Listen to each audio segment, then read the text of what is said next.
কুমিল্লা নগরবাসীর ২০ বছরের অপেক্ষার অবসান হলো। দীর্ঘ ২০ বছর পর কুমিল্লা নগরীতে আবারও মন্ত্রী পেল। তারেক রহমান হাজী আমিন রশিদ ইয়াসিনের ত্যাগের মূল্যায়ন করলেন। বাংলাদেশের জাতীয় সংসদ নির্বাচনে দেশের অন্যতম গুরুত্বপূর্ণ একটি নির্বাচনী আসন কুমিল্লা সদর আসন। এই আসনটি দীর্ঘ ২০ বছর যাবৎ মন্ত্রিশূন্য। সর্বশেষ অষ্টম জাতীয় সংসদ নির্বাচনে বাংলাদেশ জাতীয়তাবাদী দল বিএনপি নেতৃত্বাধীন ৪ দলীয় জোট সরকার যখন সরকার গঠন করে তখনকার সময়ে বাংলাদেশ জাতীয়তাবাদী দল বিএনপির vice chairman lieutenant colonel Akbar Hossain বীর প্রতীক, যিনি কুমিল্লা সদর আসন থেকে নির্বাচিত সংসদ সদস্য ছিলেন, ওনাকে নৌ পরিবহন মন্ত্রণালয়ের দায়িত্ব দেন। উনি ২০০৬ সালে মৃত্যুবরণ করেন, মানে ২০০৬ সাল পর্যন্ত কুমিল্লা সদরে মন্ত্রী ছিল।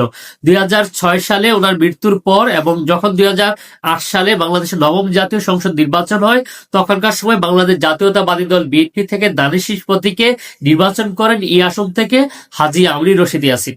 তখনকার সময়ে নবম জাতীয় সংসদে বাংলাদেশ আওয়ামী লীগ থেকে আকম বাহাউদ্দিন বাহার নৌকা প্রতীক নিয়ে নির্বাচন করেন। উনি এখান থেকে পরবর্তীতে টানা ৪ বার নির্বাচিত হন। কিন্তু কুমিল্লাবাসীর একটা আক্ষেপ ছিল যে কুমিল্লা শহরে মন্ত্রী পাচ্ছে না। দীর্ঘ ২০ বছর এই সদর আসনটি মন্ত্রী শূন্য ছিল। উল্লেখ্য, ২০১৮ সাল এবং ২০০৮ সালের দুটি নির্বাচনে হাজী আমিন রশিদ ইয়াসিন দানিশ প্রতীক নিয়ে নির্বাচন করেছিলেন।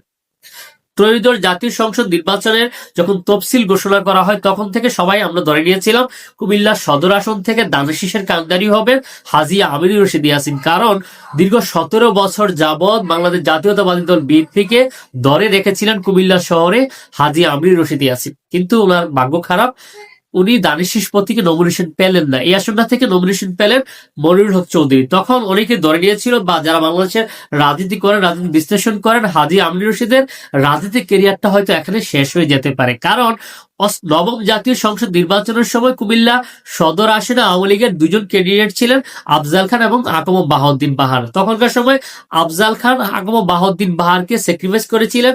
আকম বাহাউদ্দিন বাহার সংসদ সদস্য হয়েছিলেন বটে, পরবর্তীতে আফজাল খান কিংবা খান পরিবারের কেউ আর কুমিল্লা শহর থেকে বা কুমিল্লা নগর থেকে মেয়র নির্বাচিত হতে পারেননি। অনেকে ধরে নিয়েছিল যেহেতু হাজী আমিন রশিদ ইয়াসিন এবার বঞ্চিত হচ্ছে, এটা এমনই হবে, উনি আর পরবর্তীতে কিছুই পাবেন না। ওনার নেতা কর্মীদের অনুরোধে উনি নির্বাচনের মাঠে থেকে যান। উনি স্বতন্ত্র হয়ে নির্বাচন করতে চেয়েছিলেন। উনি নির্বাচনের প্রতীক বরাদ্দ পর্যন্ত পেয়েছিলেন। নির্বাচনের ঠিক আগ মুহূর্তে বাংলাদেশ জাতীয়তাবাদী দল বিএনপির চেয়ারম্যান তারেক রহমানের আহ্বানে সাড়া দিয়ে উনি নির্বাচন থেকে সরে দাঁড়ান। তখন অনেকে বলেছিলেন হয়তো তারেক রহমান ওনার স্যাক্রিফাইসের মূল্যায়ন করতে পারেন। উনি কারণে কুমিল্লা সদর আসনটি